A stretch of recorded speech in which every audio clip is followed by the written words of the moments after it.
For our guided practice today, we're going to apply our lesson about Newton's 3 laws of motion. Let's remember our essential question. You can come back and answer this at the end, and it says, what are Newton's 3 laws of motion? So your sentence stems, Newton's first law is, Newton's second law is, Newton's third law is, this law states, and again, you can use your notes on that. For right now, I'm going to go down to the bottom to work through this with you. It says to read the scenarios below and determine if it best represents Newton's first, second, or third law. So we'll start with this first one in the top left. It says when the fireman turns on the fire hose, he is knocked back. So that means the water is going one way and he is knocked back. So there are equal forces in opposite directions. And looking at our notes, that would be the third law. So we'll go ahead and write a 3. For the next example, it says Jill crashed her bike into the fence. She was thrown over it into the lawn. So Jill was in motion. When the bike hit into the fence, her body wanted to stay in motion, which caused her to be thrown into the lawn. Again, looking at our notes, when an object is in motion, it wants to continue to move. That is Newton's first law. So we'll put a 1.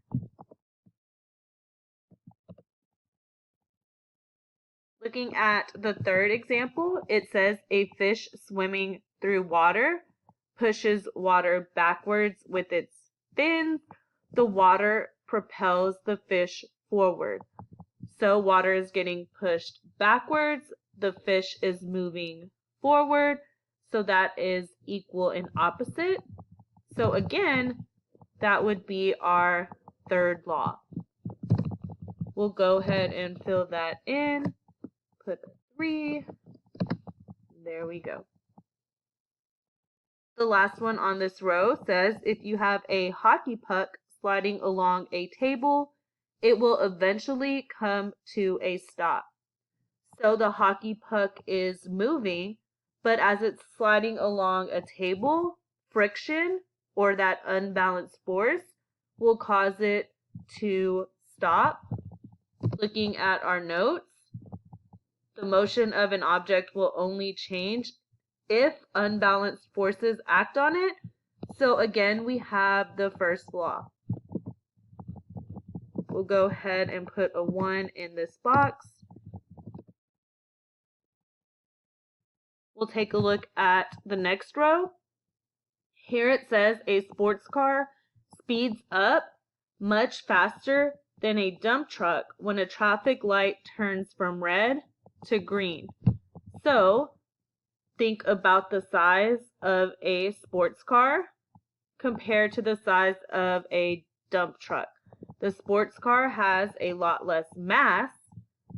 So looking at our notes, we know that acceleration depends on force and mass.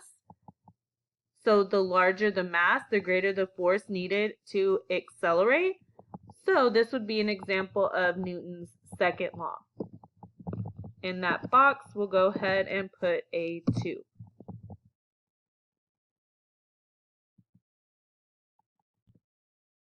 Our next example says a magician pulls a tablecloth out from under dishes and glasses on a table without disturbing them. So you might have seen this before where they pull the tablecloth and all the dishes stay on the table.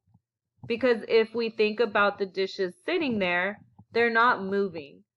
So looking at our notes, they're at rest. They're going to stay at rest. So that's Newton's first law. We'll put our 1 in the box.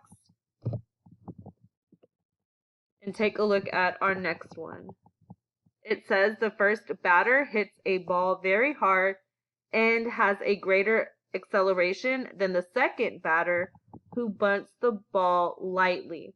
So one hits the ball hard, one is bunting lightly. So that means one has a greater force. So the larger the net force, the more the object will accelerate. That is Newton's second law. We'll fill a 2 in here.